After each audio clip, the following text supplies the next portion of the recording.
Comment séduire une fille sur le quai du métro ou sur le quai du train? Regardez bien le matin quand vous partez travailler et le soir lorsque vous rentrez chez vous. Oui, messieurs, regardez bien sur les quais des métros ou sur les quais des trains. On ne voit que des jolies filles. Elles sont là, debout, belles et séduisantes, et tout comme vous, elles aussi attendent leur métro ou train. Et lorsque vous regardez l'indicateur d'horaire, celui-ci affiche que le prochain train ou métro arrive dans quelques minutes. Et en attendant, vous voudriez bien aborder cette jolie fille qui se trouve juste à côté de vous. Elle est jolie, sexy et elle dégage quelque chose de plaisant. Vous n'osez pas, vous tremblez, vous avez peur. Vous voyez qu'autour de vous, il y a d'autres hommes qui vous regardent, alors vous préférez abandonner. Vous préférez laisser cette fille partir toute seule sans rien oser. Et tous les jours, c'est le même scénario qui se répète. Mais demandez-vous jusqu'à quand cela va durer. Le plus dommage dans tout ça, c'est que vous entrez dans le même métro qu'elle. Et à chaque fois, vous vous dites « Pourquoi ne l'ai-je pas abordé? Pourquoi l'ai-je laissé partir sans rien faire ?» Mais il est trop tard. Voyez-vous, Blazerman sait ce qu'il faut faire, les techniques qu'il faut utiliser pour faire connaissance avec elle et obtenir leur numéro de téléphone. Pour cela, il vous faut deux choses essentielles. Il vous faut une méthode et une technique, car dans la séduction, ces deux notions vont toujours ensemble. Alors voici tout d'abord les erreurs à ne surtout pas commettre.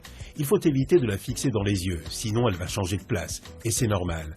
Elle va se dire que vous êtes quelqu'un de pervers et que vous cherchez peut-être à l'agresser. Les filles n'aiment pas qu'on les fixe dans les yeux. Ce qu'il ne faut surtout pas faire aussi, c'est de vous approcher d'elle et de lui poser des questions idiotes du genre « Excusez-moi mademoiselle, vous ne savez pas si ce métro ou ce train passe par telle station ?» Mauvais point.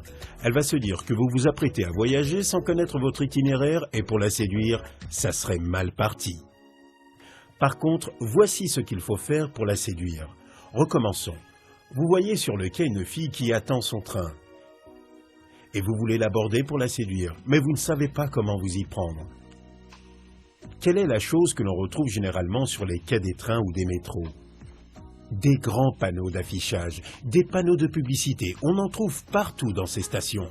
Lorsque les gens sont debout sur le quai, qu'est-ce qu'ils peuvent bien voir de l'autre côté d'après vous? Les panneaux publicitaires qui se trouvent en face, bien sûr. Et c'est obligé, pourquoi? Parce qu'en face, il n'y a rien d'autre que ces panneaux publicitaires. Dites-vous qu'une fille qui est debout sur le quai et qui attend son métro ou son train regarde elle aussi, tout comme vous, les panneaux publicitaires. Et donc, vous devez tirer avantage de cette situation, en lui demandant par exemple tout simplement ce qu'elle en pense de cette publicité en face. Elle va vous répondre. Et voilà, maintenant la conversation peut commencer avec elle. Vous pouvez parler de la publicité dans les métros, dans les médias, et au cours de votre conversation, vous vous intéresserez à elle et à ce qu'elle fait dans la vie. Ces techniques marchent, tant pour les filles que les garçons, car elles ont été testées à plusieurs reprises et les résultats sont spectaculaires.